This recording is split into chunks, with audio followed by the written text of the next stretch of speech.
Good morning সবাইকে। আজকের ব্লগটা এখান থেকে শুরু করছি। তো আমরা এখন চলে এসেছি ব্রেকফাস্ট করতে। তো কোথায় যাচ্ছি, কখন বেরিয়েছি, কিভাবে এসেছি তোমরা দেখো। Hello everyone, welcome back to our channel. আজকের আমাদের গল্পটা শুরু হচ্ছে রাত্রি 1:30টার সময়। রাত্রি 1:30টার সময় কেন? কারণ আজকে আমাদেরকে যেতে হবে 720 কিলোমিটার পাড়ি দিয়ে। কোথায় যাব হচ্ছে ডুয়ার্স। আর হ্যাঁ, অন্যবার যেন আমরা শিলিগুড়িতে স্টে করি, এবারে কিন্তু শিলিগুড়ি নয়, আমরা সেম ডেই চলে যাব ডুয়ার্সে। এবারে খুব শর্ট ডিউরেশনে আমাদের প্ল্যানটা হলেও এই এসেনশিয়াল জিনিস হিসেবে আমাদের ফগ লাইটটা কিন্তু এবারে আমাদের ট্রিপে ছিল। বেরোনোর জাস্ট আগের দিনই আমরা লাগিয়েছিলাম এটাকে।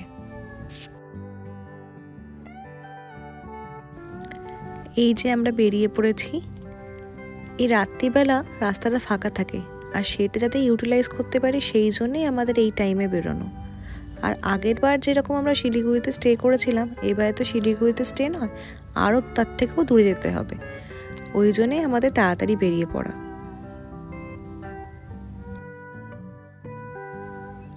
আমাদের ট্রিপের এসেনশিয়াল পার্টের মধ্যে একটা হচ্ছে গুগল ম্যাপ। আর এই গুগল ম্যাপই আমাদেরকে অনেক সময় অনেক জায়গায় বোকা বানিয়েছে, যেরকম ঠিক এইখানটাতে। এইটা হচ্ছে কল্যাণী এমসের রাস্তাটা, যেটা মগরার থেকে কল্যাণী এক্সপ্রেসওয়েকে যোগ করে। আর এই রাস্তাতেই সেদিনকে আমাদের প্রায় 20 থেকে 25 মিনিট মতন ওয়েস্ট হয়েছিল একই জায়গায় ঘুরে। অনেকক্ষণ পরে একটা সবজি গাড়ির দাদা আমাদেরকে হেল্প করলো, তখন আমরা ঠিক রাস্তায় গেলাম। পরের দিন ক্রিসমাস ছিল বলে কিছু কিছু রাস্তা তো এত আলো দিয়ে সাজানো ছিল যে অত রাত্রির বলে বোঝাই যাচ্ছিল না। যেমন এই কৃষ্ণনগরের এখানে অনেকগুলো চার্চ আছে বলে খুব সুন্দর লাইট দিয়ে সাজানো এখানে। ইভেন বাড়িগুলোকেও অনেক লাইট দিয়ে সাজিয়েছিল। ইভেন চার্চের সামনে অত রাত্রিরে কত ফুলের দাদা বসেও ছিল।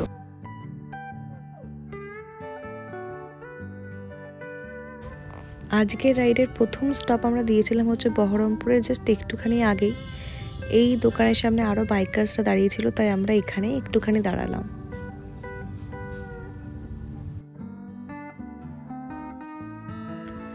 বহরমপুর বাইপাস ক্রস করে ফারাক্কা ব্যারেজটা জাস্ট পেরিয়ে গিয়ে আমরা আমাদের সেকেন্ড স্টপটা দিয়েছিলাম। আমরা সাথে ফ্লাস্ক ক্যারি করেছিলাম, তাতে কফি নিয়েছিলাম, কিন্তু আমরা এতটাই পরে স্টপ দিয়েছিলাম যে সেই কফিটাও আমাদের ঠান্ডা হয়ে গেছিলো।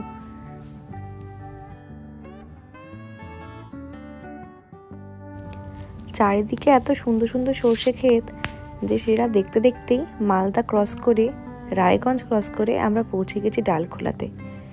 এর মধ্যে যে বাইপাসগুলো আছে তার রোড কন্ডিশন খুব ভালো, তো এখানে জার্নিটা আপনাদের যথেষ্টই স্মুথ হবে। আজকের জার্নির শুরু থেকে কিন্তু এখন অবধি আমরা একটাও বড় রেস্ট নিইনি। আর ও যেহেতু অনেকক্ষণ ধরে গাড়ি চালাচ্ছিল আর আমাদের খিদেও পেয়ে গেছিলো, তো ওই জন্য আমরা ডালখোলাতে রেস্ট নেওয়ার জন্য দাঁড়িয়ে পড়েছিলাম।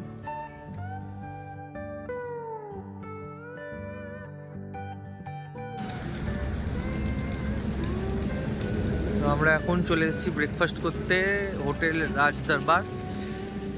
এটা হচ্ছে ডালখোলাতে। আমরা এখন ভেতরে যাই।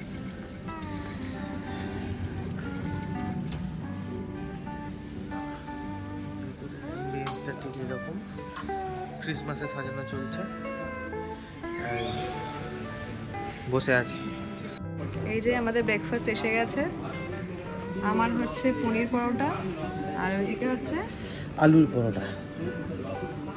প্রচণ্ড খিদে পেয়েছে, তাড়াতাড়ি খেয়ে নিই আমরা। হোটেল রাজদরবারে এই নিয়ে আমরা 2 থেকে 3 বার প্রায় খেলাম। এদের খাবার কোয়ালিটি খুব ভালো, প্রাইস একটুখানি জাস্ট ওভার প্রাইসড, কিন্তু কোয়ালিটি নিয়ে কোনো কথা হবে না। এখানকার কোয়ালিটি ভালো হলেও আমরা কিন্তু এখানে বেশি খেতে পাইনি, কারণ আমরা জানি যে এরপরে আমাদেরকে যে রাস্তাটা ঠিক কিষানগঞ্জ যেতে হবে সেটা রোড কন্ডিশনটা কীরকম, কারণ আমরা অক্টোবরে এই সেম রাস্তা দিয়েই ঘুরে গেছি।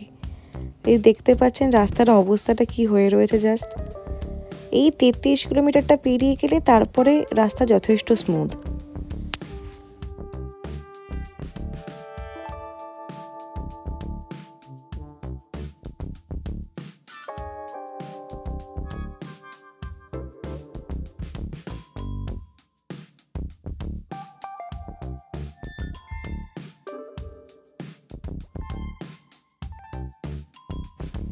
আমরা যেহেতু শিলিগুড়ি টাউনে স্টে করব না, তাই শিলিগুড়ি টাউনের দিকে না ঢুকে আমরা ফুলবাড়ি রোড হয়ে এগিয়ে গেছিলাম। আমাদের আজকের গন্তব্য হচ্ছে চালসা বলে একটা জায়গা, সেখানে আমরা ইউথ হোস্টেল বুক করেছি, তো ওখানেই আমরা আজকে যাব।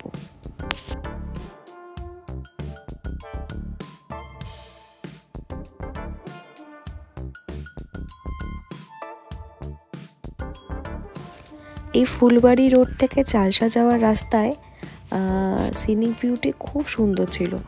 অনেকগুলো স্পট ছিল এমন যেগুলোতে গিয়ে আপনারা একদিন দুদিন থাকতেও পারবেন।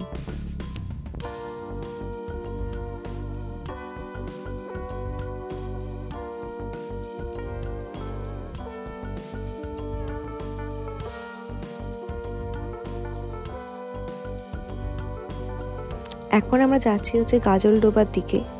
তো এই গাজলডোবা জায়গাটা কিন্তু খুব সুন্দর, মানে শুধু এইখানকার জন্য একটা রাত্রি কি দুটো রাত্রি কিন্তু আপনারা দিতেই পারেন। এখানে হোমস্টেও রয়েছে, একটা পিকনিক স্পটও রয়েছে।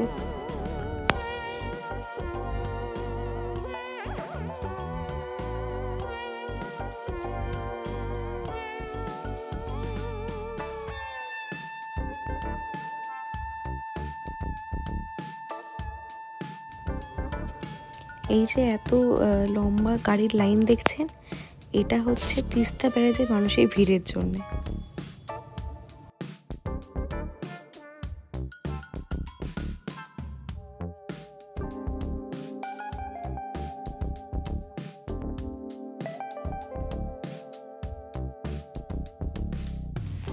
তিস্তা ব্যারেজ ক্রস করে এগিয়ে আসলে চালসা যাওয়ার জন্য দুটো রাস্তা আছে, একটা লাটাগুড়ি দিয়ে আর একটা হচ্ছে ওদলাবাড়ি দিয়ে। আমরা প্রথমে ভেবেছিলাম যে লাটাগুড়ি দিয়ে যাব, কিন্তু পরবর্তীকালে যখন ওদলাবাড়ির রাস্তাটা আমরা ক্রস করছিলাম, সেই রাস্তাটা এত সুন্দর ছিল যে আমরা তখন ডিসিশন চেঞ্জ করে তখন আমরা ডিসাইড করি যে আমরা ওদলাবাড়ির রাস্তা দিয়ে যাব। তাতে আমাদের কিছু কিলোমিটার হয়তো এক্সট্রা যেতে হয়েছিল, কিন্তু সত্যিই সেই রাস্তাটা খুব সুন্দর ছিল। আর লাটাগুড়ির রাস্তায় তো আমরা আগেও গেছি, তার থেকে ওদলাবাড়ির রাস্তার রোড কন্ডিশন আর সিনিক বিউটি অনেক বেটার।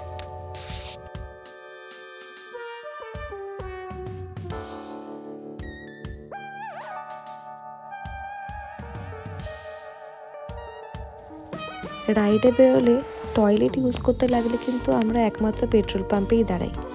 সেখানে হচ্ছে সবচেয়ে সেফটি এবং টয়লেটগুলো ক্লিন থাকে। যদি আমি পি সেফটা ক্যারি করি অলওয়েজ, আর ওটা প্রচণ্ড এসেনশিয়াল, স্পেশালি রাইড হোক কি আপনারা কোথাও ঘুরতে যাচ্ছেন কি কোথাও পাবলিক টয়লেট ইউজ করছেন, পি সেফটা ক্যারি করাটা প্রচণ্ড দরকার।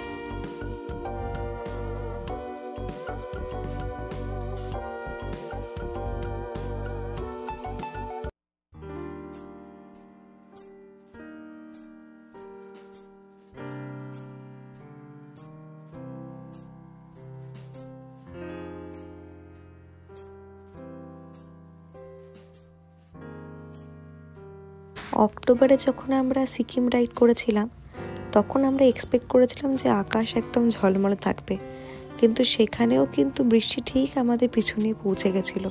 আর ওয়েদারও যে আমরা খুব ক্লিয়ার পেয়েছিলাম তা নয়,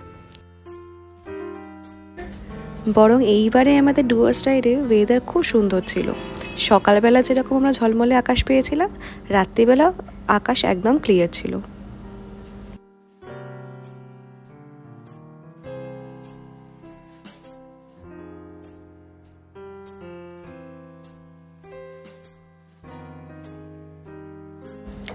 অবশেষে 13 ঘন্টা রাইড করে আমরা পৌঁছে গেলাম আমাদের আজকের রাতের আস্তানা চালসা ইউথ হোস্টেলে।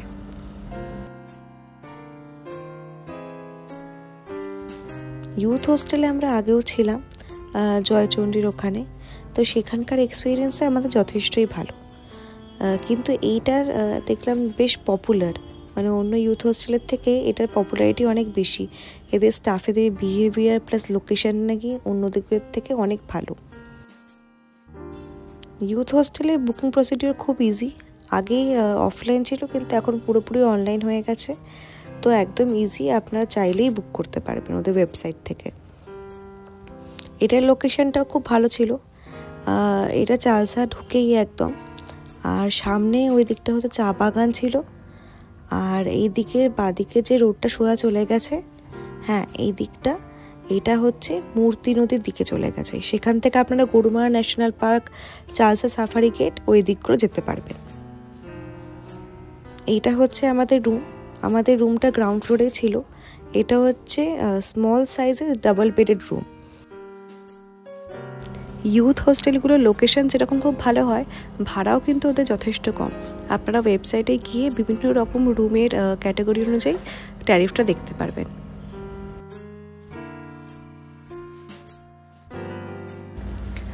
ফ্রেশ হয়ে নিয়ে আমরা লাঞ্চ করতে চলে এসেছি। তো লাঞ্চের মেনু আমাদের একদম সিম্পলি অর্ডার করা ছিল। এদের মেনুতে প্রচণ্ড রিজনেবল প্রাইসে সব জিনিসপত্র রয়েছে, আর এখানকার স্টাফেদের বিহেভিয়ারও খুব ভালো। মানে যেরকমভাবে বলেছিলেন সেরকমভাবে এরা মানে রান্নাটা করে দেয়।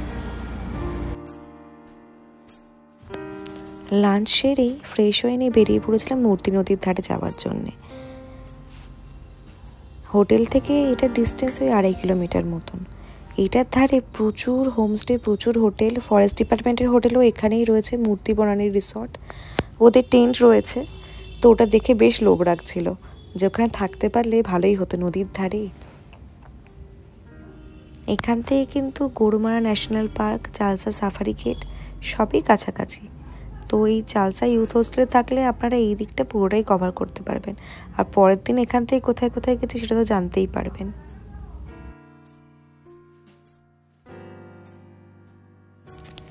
একটা সময় ছিল যখন আমি আরও কোলাঘাট গেলেই ভাবতাম মনে হয় লং রাইড করে এলাম, আর সেখান থেকে আজকে আমাদের এই 720 কিলোমিটার পাড়ি দেওয়া।